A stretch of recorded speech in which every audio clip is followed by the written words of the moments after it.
The past. So today we're going to remove it from your future. The past has a very loud voice, but if you don't silence, this script in your future, your past will start to creep in and it'll become your future. In this episode, this is for anyone who's tired of replaying the old stories, reliving the old pains, and repeating old cycles that no longer serve you. We're not here to cope with the past. We're here to cut it off. Let's talk about how to remove the things that no longer serving you, like your past. Your past can no longer fit in your future. It doesn't belong there. There's no space in it. All the past is doing is reminding you of what's not possible, what's standing in your way, and what doesn't belong with you. So what are some things? We're going to go over 4 key points that'll just really drive home why it's important that you don't take your past into your future. Number 1, you can't build a new life based on all the old information. If you're bringing in your past hurts, if you're bringing in your past failures, if you're bringing in the past resentments, that's an old blueprint to failure. You can't bring the past because it's an old blueprint. The mindset you got to go through is not through pain, it's through peace. Many people are still operating in these patterns and programs that are basically designed to help you survive. And listen, your past helped you to survive, but your future is where you're going to thrive. Whether it's fear or of abandonment or constantly overthinking or needing to control things, these old ways of habits, these old ways of being, these blueprints do not work. And they're not going to go into the next season of your life. They're not going to go into your future. Guess what? Your future needs a new architect. And you can't be the new architect of your life if you've got all the old blueprints and all the old visions from the things that didn't work. So ask yourself, am I designing a vision from fear, or am I designing a vision of prosperity? What am I designing it off of? Based on all the past, or am I designing my future based on everything that's about to happen? Number 2, emotionally hoarding, right? When you're hoarding your blessings, you're carrying around what's not possible. You're stopping God from blessing. You're stopping the universe from blessing you because you're carrying around all the memories and the meanings of what didn't work. And guess what? If those things were written into the whole of life, then guess what? You know your future, but you don't know what's possible. You've never seen your future. Blessings are not delayed. You're just in the way.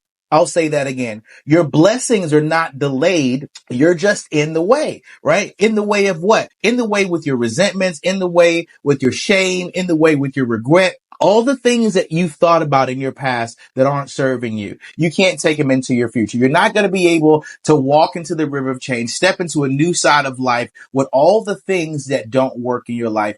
And you remembering all those things and thinking that, oh my God, everything that happened in my past, that is definitely what my future is going to look like. And it's not true. I challenge you and I encourage you to ask yourself this one question. If I bring everything in my past into my future, what is my future going to look like? It's going to look like the rest of my life. Leave the past behind. It's very simple. Number 3, the future requires a new frequency. Everything is energy. You're going to need to step into a different level. You're going to have to be who it is, what it is that you say you want in your life. It's not just going to show up. You're going to have to be vibrating on a higher level than you did in your past. You're going to have to be eating differently, thinking differently, listening to things. And guess what? Who you become is based on the energy that you have. It's not based on who you were. If you continue to use that same energy, you only get what you've always got. If you want to get what you've always gotten, then keep the same energy. You can't walk into your new life into victimhood speaking, oh my God, things are not going to work out for me. If this is the way you thought in your past, if you didn't believe, if you didn't have faith, if you thought from a lack mentality, this is one of the things that you cannot listen, this is part of your past history, those ways of thinking, those ways of believing. And guess what? You cannot bring your past into your future because your future will be disrupted by everything that didn't work in your past. Number 4, this is key. Forgiveness is not about them. Forgiveness is a strategy for your freedom. You can't take what people did to you into your future. You can't run the victim Olympics in your future. Forgiveness doesn't mean that you forgive the person immediately. It does mean that you're not carrying them into the next chapter of your life. Forgiveness is not for the other person. It's for you. It's because you don't want to be stressed out. You are forgiving them. You are not taking every person that has hurt you into your future because you've let that go. You've decided to step out and step over into something different because this is what served you. Not remembering that your mother wasn't there, not remembering what your father didn't do, not going back and saying how religion didn't serve you. You're saying, you know what? I can't be free and bitter at the same time. So guess what I'm going to do? I'm going to make a decision to leave my past right where it is. I'm not going to step into this new part of my life carrying all the old baggage of the trauma, the marriage that didn't work, the kids that aren't doing what I need them to do. This is a new chapter, a new story, and your future is on the other side of you leaving the past behind.